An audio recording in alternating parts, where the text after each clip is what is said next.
कोरडे सरांसाठी खूप महत्त्वाचा दिवस आहे, कारण कोरडे सरांची आयुष्यातली शेवटची बॅच आहे 10वीची. आणि आजच्या दिवशी आता निर्धार करूयात आपण की हा निकाल, या वर्षाचा निकाल आपला 100% लावायचा आहे. आणि त्यासाठी तुम्हाला अभ्यास करायचा आहे आणि त्याचबरोबर आम्ही पण आहे, मी आहे, गायकवाड सर आहे, जेवढं शक्य आहे तेवढं सहकार्य करण्याचा प्रयत्न आम्ही करत आहोत. पण त्यासाठी तुम्हाला मेहनत घ्यावी लागेल. एक गोष्ट सांगतो, एक असा शिल्पकार होता, तो काय करायचा, गावोगावी जायचा, गावोगावी जाऊन त्या ठिकाणी मूर्त्या बनवायचा. एके दिवशी तो काय करत होता, एक लांबचं गाव होतं, वाटेत जंगल होतं, जंगलात तो जात होता, थकलेला होता बिचारा. त्याला वाटलं कुठेतरी थांबावं, थोडा विसावा घ्यावा. आणि त्याला तिथे एक आंब्याचं झाड दिसतं. आंब्याच्या झाडाखाली तो बसला. बसल्यानंतर समोर आता अंगामध्ये शिल्पकार किंवा मूर्तिकाराचे गुण समोर दगड पडलेले होते. त्यापैकी एक दगड त्यांनी उचलला आणि आपलं छंदी आणि हातोडी काढला आणि त्यांनी ठोकायला सुरुवात केली. पण खूप वेळ प्रयत्न केला, पण त्यातून मूर्ती काय बनली नाही. तो दगड त्यांनी तसं टाकला आणि दुसरा दगड उचलला.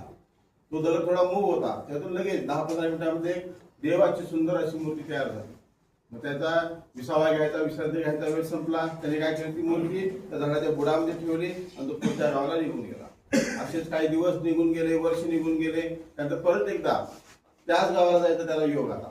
तरी ठरवलं सुरुवातीला निघताना की ज्या झाडाखाली आपण त्यावेळेस विश्रांती घेतली होती, त्या झाडाखाली आपल्याला विश्रांती घ्यायची. जसं तो झाडाच्या जवळ जायला लागला, आंब्याच्या झाडाजवळ, तर त्याला तिथे खूप मोठी गर्दी दिसायला लागली. त्याला आश्चर्य वाटलं, काय आहे नेमकं. जसं जवळ गेला तर त्याला दिसलं की त्याने जी बनवलेली मूर्ती होती, त्या मूर्तीची पूर्ण म्हणजे तिथले जे लोक होते ते पूजा करत होते, अर्चना करत होते, परत त्याचे काय दूध वगैरे असेल त्याच्यानी काय अभिषेक करत होते. त्यांनी त्या दगडाला विचारलं, तुला काय वाटतं, म्हणजे नेमकं तुझी पूजा होते, तुला कसं वाटतंय. तर तो दगड म्हणाला, तुमच्या हातामुळे मला देवत्व प्राप्त झालेलं आहे आणि मी देव बनवण्याचे उपाय, त्यामुळं मी माझं आयुष्य खूप म्हणजे काय म्हणतो सौभाग्याचं झालेलं आहे. आणि त्याच वेळी ज्या जो दगड ज्याचा देव बनला होता त्याला सुद्धा त्यांनी विचारलं, तुला काय वाटतं याबद्दल. त्यांनी म्हणलं, मी वेळेस तुम्हाला त्या ठिकाणी रिस्पॉन्स दिला नाही, त्यामुळे काय आलं, त्या दगडाचा देव होता राहिला आणि रोज मला फटके सहन करावे लागतात. कसले फटके, तर रोज नारळ जे त्या देवाच्या मूर्तीवर ओवाळतात आणि माझ्यावर ते फुटतात.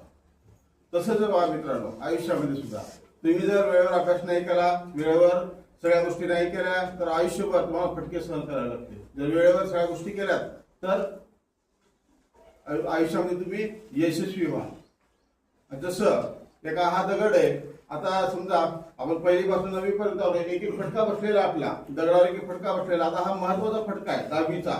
या फटक्यामुळं तुम्हाला समजेल की या दगडातून महादेवाची मूर्ती निर्माण होणार आहे का पांडुरंगाची